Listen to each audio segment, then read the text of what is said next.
Bismillahirrahmanirrahim. Assalamualaikum warahmatullahi wabarakatuh.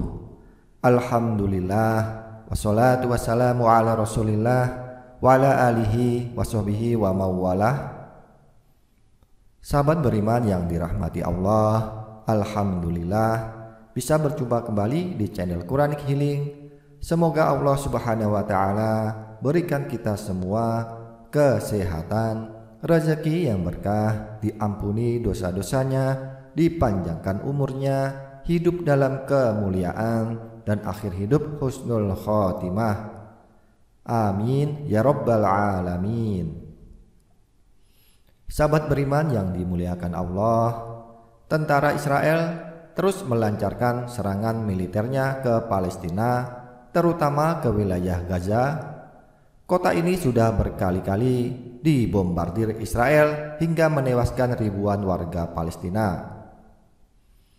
Di tengah invasi tentara Israel hingga sekarang tahun 2023, ternyata banyak peristiwa ajaib yang menolong dan membantu para pejuang dan warga Palestina. Mulai dari munculnya pasukan berjubah putih hingga roket yang meluncur sendiri ke pasukan Israel. Berikut beberapa peristiwa ajaib di Gaza di tengah perang antara Palestina dan Israel, dirangkum dari berbagai sumber. Yang pertama, selamat berkat Al-Quran. Cerita ini bermula ketika salah seorang pejuang Palestina menderita luka dan memasuki rumah sakit As-Shifa. Dokter yang memeriksanya kaget saat mengetahui ada sepotong proyektil peluru bersarang di saku pejuang tersebut. Yang membuat dokter kaget adalah timah panas itu gagal menembus jantung sang pejuang karena terhalang oleh buku doa dan mushaf Al-Quran yang selalu berada di saku sang pejuang. Buku kumpulan doa itu memang berlobang, mushaf Al-Quran tetap utuh. Meski sebagian sampulnya rusak, namun proyektil itu sudah berantakan menjadi serpihan-serpihan di saku baju sang pejuang itu. Allahu Akbar. Kisah tersebut bukan mengada-ngada karena disaksikan sendiri oleh Dr. Hisham Az-Zaghah dan pernah diceritakan kembali saat berlangsung festival Ikatan Dokter Yordan, sebagaimana ditulis dalam situs Al-Ikhwan Al-Muslimun.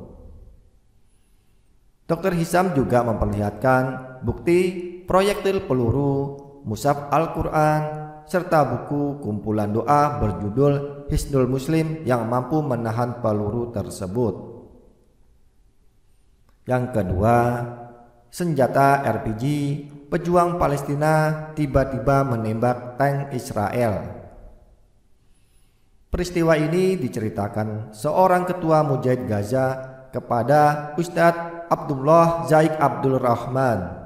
Dalam satu pertempuran, ketua Mujahid Palestina memberi arahan kepada pejuangnya agar tidak menyerang tank Israel yang memasuki kawasan mereka. Saat itu mereka hanya memiliki bekal 6 senjata RPG.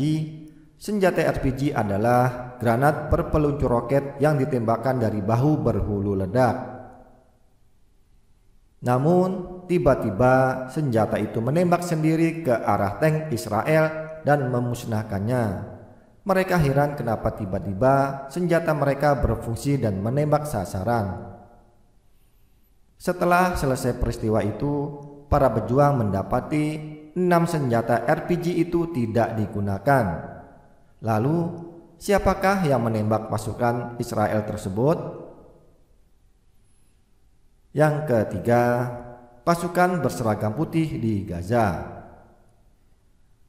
Dalam satu acara TV Israel yang mewawancarai tentara Israel, menceritakan bahwa mereka melihat pejuang Gaza berpakaian serba putih. Pasukan berseragam putih ini ikut membantu para mujahidin Palestina.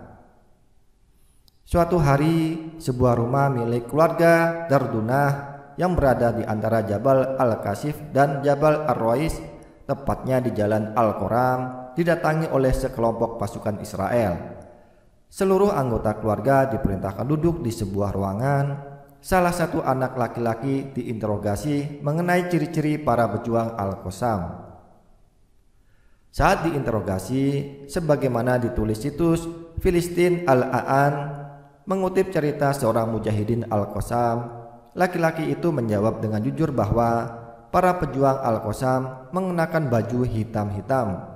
Akan tetapi tentara itu malah marah dan memukulnya hingga laki-laki malang itu pingsan. Selama 3 hari berturut-turut, setiap ditanya, laki-laki itu menjawab bahwa para pejuang Al-Qassam memakai seragam hitam. Akhirnya tentara itu naik pitam dan mengatakan dengan keras, "Wahai pembohong, mereka itu berseragam putih."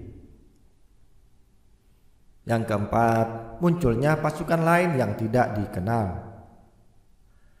Peristiwa ajaib lain diceritakan penduduk Palestina di situs milik Brigade Izzuddin Al-Qassam, Multaqa Al-Qassami.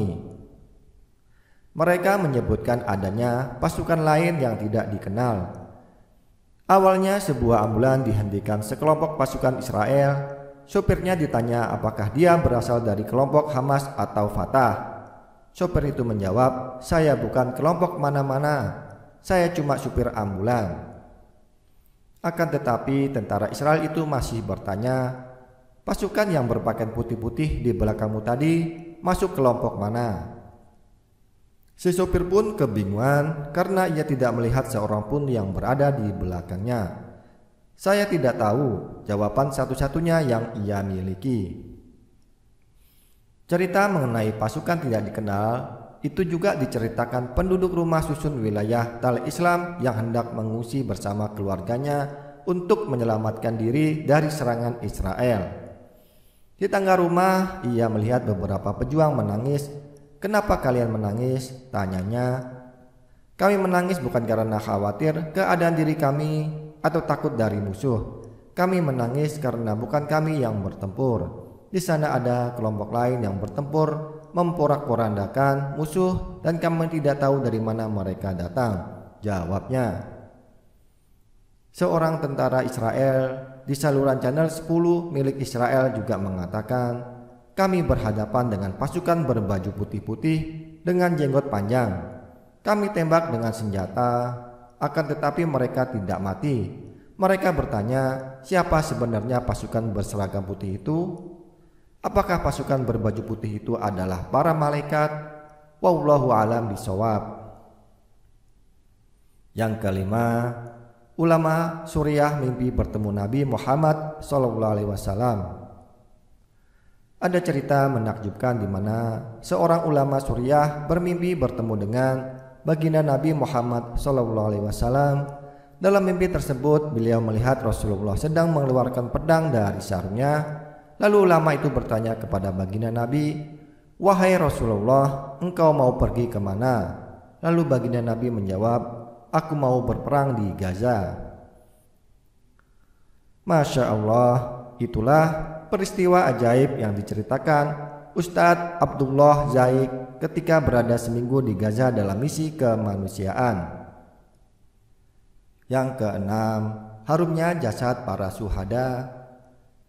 Banyak kisah menarik dan inspiratif seputar para syuhada Palestina yang gugur saat menghadapi aksi barbar tentara Israel. Abdullah As-Sani, anggota kesatuan sniper penembak jitu Al-Qassam, menjadi sasaran rudal F-16 Israel saat berada di pos keamanan di Gaza. Jasad komandan lapangan Al-Qassam, bahkan pengawal khusus para tokoh Hamas, ini hilang setelah terkena rudal. Selama 2 hari, jasad itu terus dicari. Akhirnya yang ditemukan hanya serpihan kepala dan dagunya saja. Yang lain sudah hancur tak bersisa. Serpihan-serpihan tubuh itu lalu dikumpulkan dan dibawa keluarganya ke rumah untuk dimakamkan. Sebelum dikebumikan, serpihan jasad tersebut sempat disemayamkan di salah satu kamar. Tak lama kemudian muncul bau harum misik dari kamar tempat di mana serpihan tubuh tadi disimpan. Keluarga Abdullah As-Sani terkejut lalu memberitahu orang-orang yang mengenal sang pejuang yang memiliki julukan Abu Hamzah ini. Puluhan orang lalu beramai-ramai mendatangi rumah itu. Mereka masih mencium bau harum yang berasal dari serpihan-serpihan tubuh yang diletakkan dalam kantong plastik. Bahkan menurut pihak keluarga, 20 hari setelah wafatnya pria yang tak suka menampakkan amalannya ini, bau harum itu kembali semerbak memenuhi ruangan yang sama. Kisah serupa terjadi pula pada jenazah Musa Hasan Abu Nar, mujahid Al-Qassam yang mati syahid akibat serangan udara Israel di Nasiriyah. Dr. Abdurrahman Al-Jamal, penulis yang mukim di Gaza, ikut mencium bau harum dari sepotong kain yang terkena darah Musa Hasan Abu Nar. Meski kain telah dicuci berkali-kali, bau harumnya tetap semerbak. Ketua Partai Amal Mesir, Majdi Ahmad Hussein, menyaksikan sendiri harumnya jenazah para syuhada. Seperti dilansir situs Al-Quds Al-Arabi, saat masih berada di Gaza, dia mengatakan, "Saya telah mengunjungi sebagian besar kota dan desa. Saya ingin melihat bangunan-bangunan yang hancur karena serangan Israel. Percayalah, saya mencium bau harumnya para syuhada." Terima kasih, itu saja yang bisa disampaikan. Semoga bisa bermanfaat. Kurang dan lebihnya mohon dimaafkan. Wabillahi taufik wal hidayah. Assalamualaikum warahmatullahi wabarakatuh.